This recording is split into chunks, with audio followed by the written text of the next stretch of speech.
Believe it or not, it is actually winter here in San Diego in Zone 10B, and there are a lot of things we need to do in this garden to prepare for winter. So in this video, we've got you covered from zones 5 to zone 10 as far as what to do for winter. Starting off with some tips for zones 9+, we're here in 10B. Briana and Chris on the team are gonna share some zone 5 and 8 tips pretty soon. But Jacques, we're staring at what looks like a season's worth of plants. Yeah, absolutely. In San Diego, we never get a hard freeze, which means that we could grow seedlings outdoors year-round with no issue. And we actually have a bunch of brassicas, alliums, definitely a ton of onions. And we're gonna be transplanting all throughout winter into December with no issue. Yeah, and if you want, you can slow your garden down in a warmer climate, which we'll talk about right now.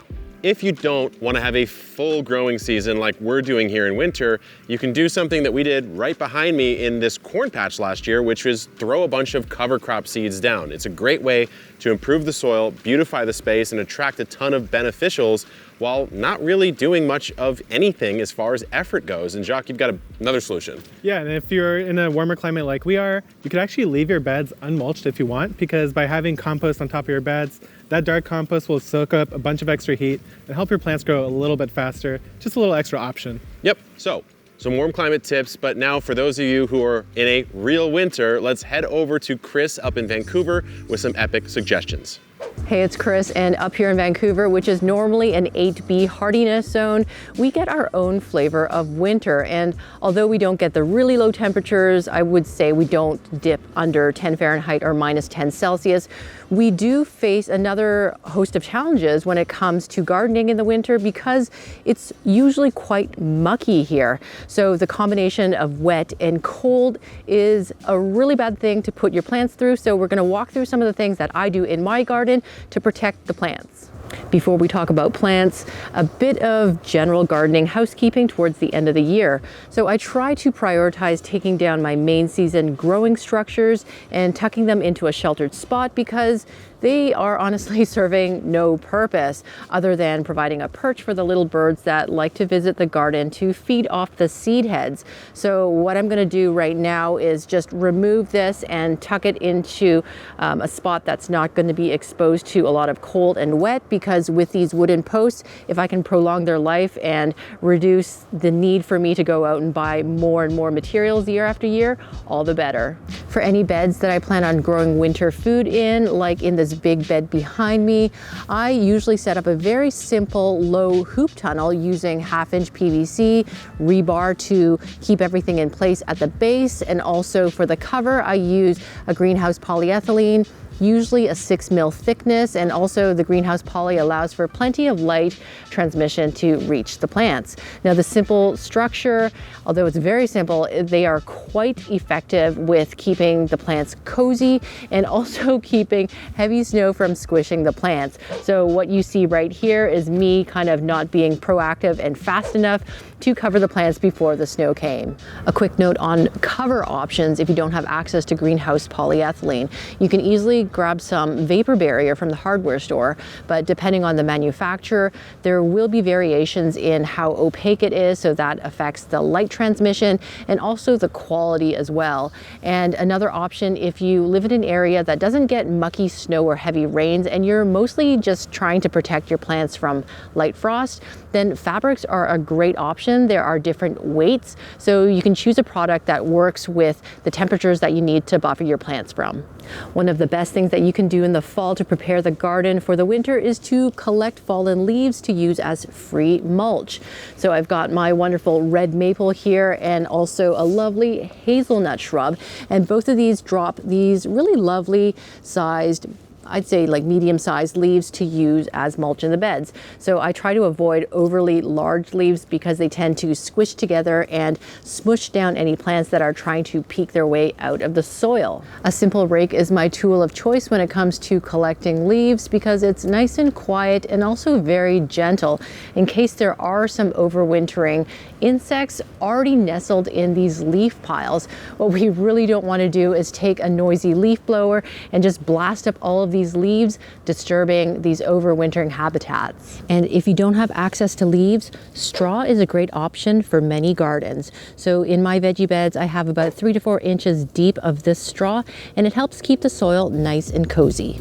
If you're like me and you like to experiment by growing neat plants that are just outside of your growing zone, meaning that they will likely not survive or do well in your area's coldest temperatures, then you need to think about what you're going to do with these plants, because what I mentioned before with that cold and wet combination, it could be really disastrous for plants that are left out in the open in conditions that they're not really meant to withstand. So with these plants, whether it's the upper part or the bottom part, you need to protect them.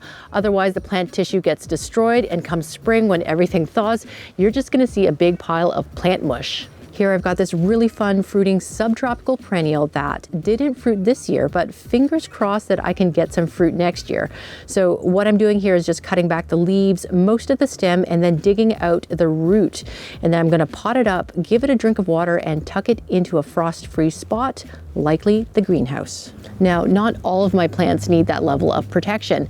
Many of the more established shrubs and trees will do just fine with a bed of mulch towards the base to protect the roots.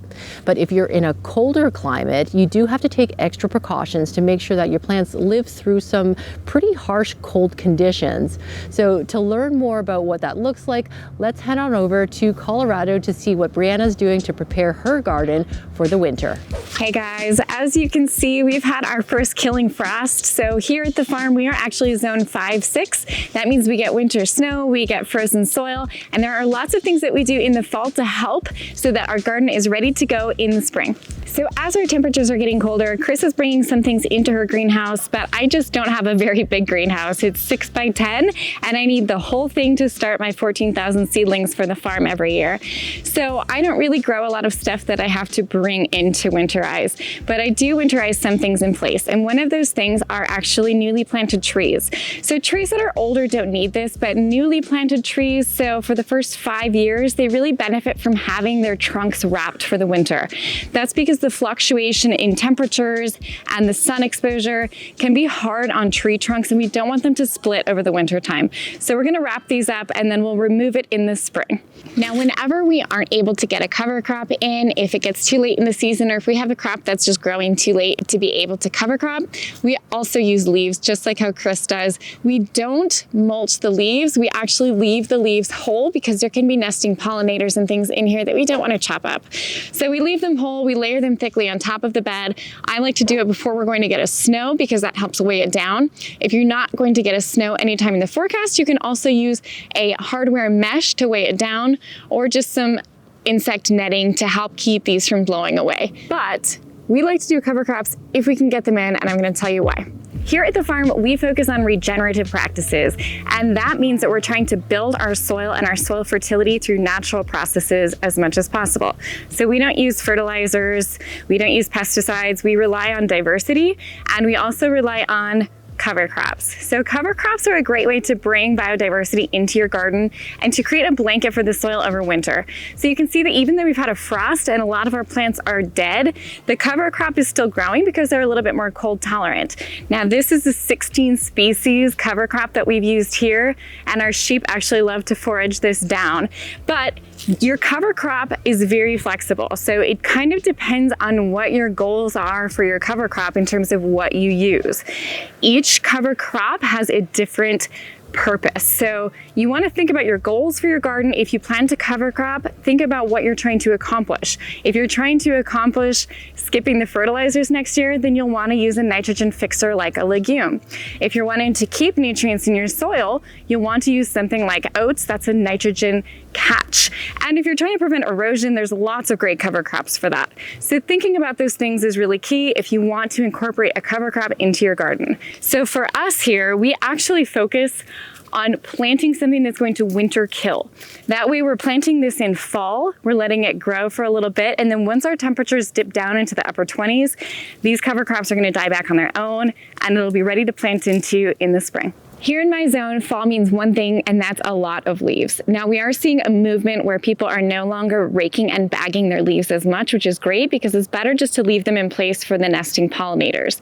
However, we do like to give people who are still raking and bagging a place to bring them. So we do a donation drop here at the farm, and we use all of these leaves. We get over 500 bags a year. We apply them to our raised beds. We put them on top of the soil. We mulch around our plants, and then we also store some over the winter to make leaf mold in the spring. Now, storing them can be a little bit tricky because of the wind. They tend to blow away. So what we do is we make leaf towers to help hold some of these in place so that we can have them in the spring once it's time to use them. Let me show you how. We are back here in the compost bin area of the farm, and this is where we store our leaf towers.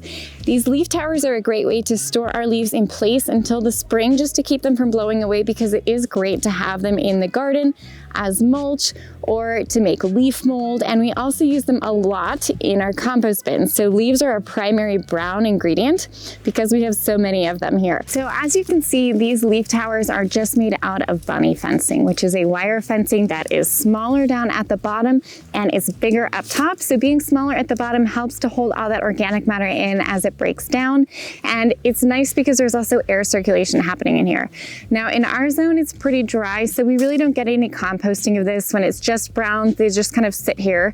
But as we add them to our compost pile, they break down and they become wonderful compost. Or you can just use the leaves and make them into leaf mold. All we do to make these is we take our bunny fencing, we shape it into a circle, and we tie the ends together just by folding the wire over. It really couldn't be easier. We put some compostable leaf bags in the bottom of these just to help keep weed growth down.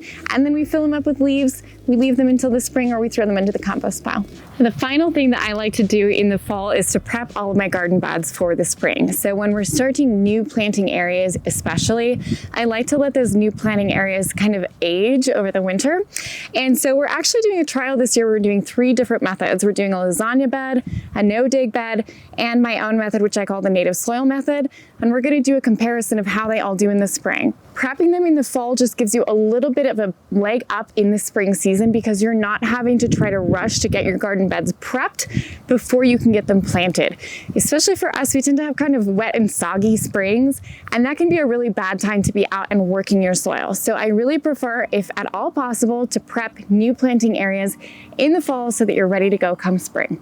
Jacques and I have a ton of winter planting to do, but if you do want to see a full guide on cover cropping, especially in raised beds, check our guide out. Good luck in the garden and keep on growing.